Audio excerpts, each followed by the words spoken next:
Hello，你好。有冇心水啊？睇晒14隻。我都要研究下。咁我當然希望佢每一隻馬都同埋馬主都同等嘅機會啦。咁我相信佢哋都有信心嘅。咁到時睇下邊一隻係最出色，可以攞到呢個寶座。至於對馬有冇啲認識啊，或者點樣即係為一支好馬？其實我又唔可以話最好識，因為我之前都 own 過一隻馬，咁亦都兩度其實拉過頭馬，不過好遺憾，我就嗰兩日啱啱要拍戲，咁所以咧我冇影到嗰幅相，咁終於就同我太太嚟參加另外嗰兩場賽事啦，咁點不知咧我就排第2，由尾數上嚟，咁咧，咁我覺得我太太就話：你唔好再嚟啦，你嚟親輸緊啦。咁之後咧就一路忙啦。咁而家都遲下睇下點啦，都要支持下嘅。咁如果盡個能力啦，唔好太貴啦嗰隻馬。養馬有咩感覺㗎？可以？唔係啊，我學到好多嘢就係因為我作為一個呢個大使啦，即係賽馬大使啦，咁佢就俾咗好多見識嘅機會我入去後邊，即係了解多啲佢哋點樣去 take care 一隻馬，或者咁直情好近佢哋同一啲馬匹去接觸啦。咁你睇到佢哋係真係落咗好多功夫啊！即係其實唔係咁簡單啊！呢一個運動係需要好多人，隻馬本身嗰個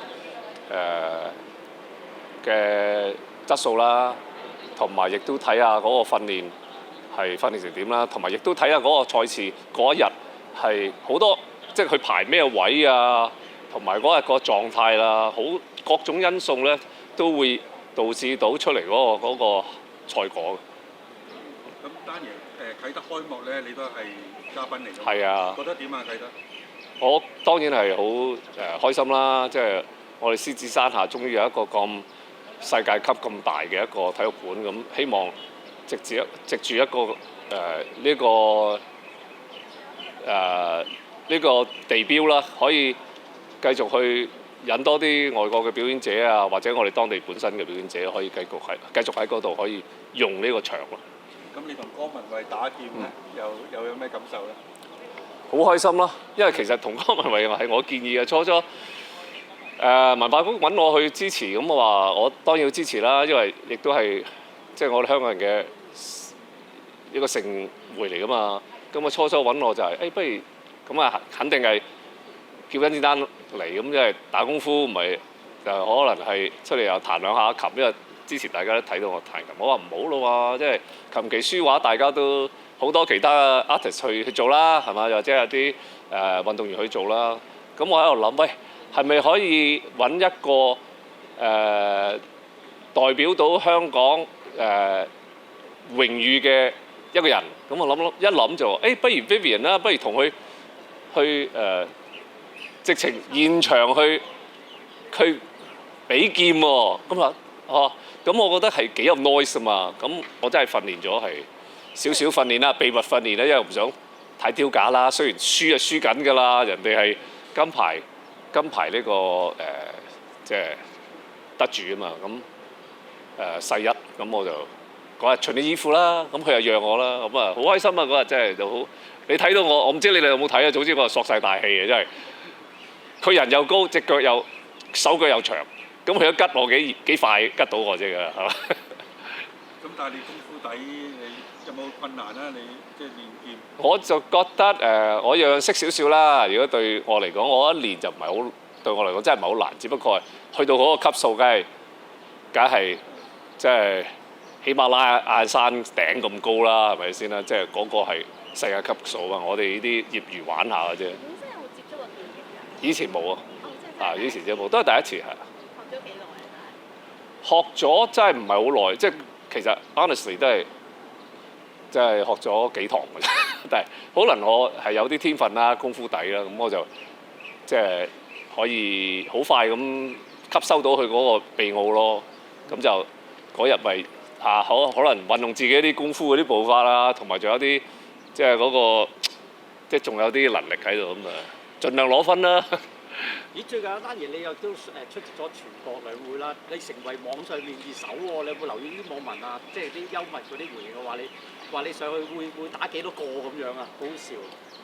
呢啲新聞日日都有呢啲咁嘅新聞啦，係咪先？我覺得我哋做 artist 嘅唔係我哋做 artist 嘅有好多方面，我哋對我哋每一個行為啊説話啦，都必須要負責任嘅，因為除咗好多後生嘅睇住你做榜樣㗎嘛，咁亦都每個人都有自己嘅原則個底線喺度。咁有時講啲嘢咧係，我覺得就最好就係從心而發咯。咁但係今日就係、亦都係一個其他嘅盛會啦。咁啊，今日我哋就 focus 翻喺嗰個娛樂啊、民生啊嗰個題材咯。因為之前我已經講咗好多啦，咁啊唔需要我重複去再講。激氣啦！我從來唔係好激氣啊，係情緒。有時有情緒未必係激氣㗎嘛。情緒只不過係有時係俾多少少嘅熱情落去，將嗰件事講更加令到大家聽清楚我講乜啫。但係你嘅出到嚟個反應，大家都好撐你嘅都。我覺得呢個世界你只要講真話，講真相，講冇違背良心嘅説話，我講正義嘅説話。咁一定係得到正義嘅支持嘅。好，第一句。我都因為嚟緊係電影節啦，係有咩電影節有講電影啊？因為今日講娛樂，不如講下電影。我一定係永遠都有嘢講㗎，即係講唔完嘅，因為我係一個電影人。除非我退休啫。咁啊，暫時我都仲充滿好多嘅諗法，同埋好多嘅計劃喺當中。咁我就都籌備緊一部對我嚟講挑戰好大，亦都係幾有意義，係非常有意義嘅一個 project。咁啊，遲下至同大家去分享啦。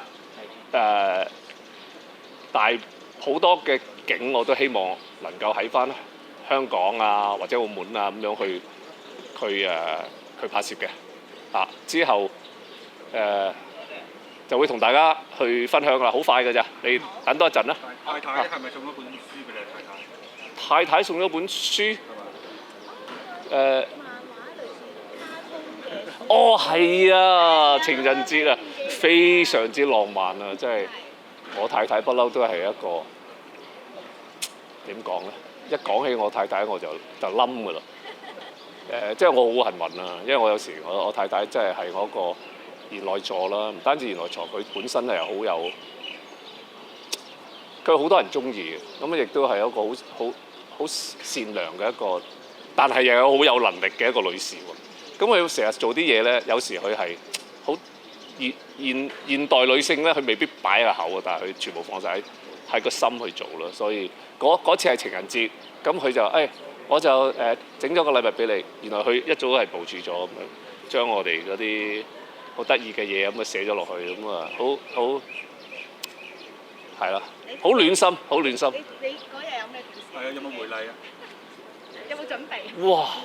我直情係我都唔知點講啊！即係其實我咩都俾晒佢㗎啦嘛，我仲有乜嘢啦？係咪？錢又冇，乜都冇，人又俾埋佢，青春就俾埋佢。咁我覺得我已經俾晒嘢你㗎咯，等我諗下再俾啲咩你先。香吻咯，即刻俾個香吻。即係嗰啲就日日朝頭早都要，即係早晚午都要做㗎啦。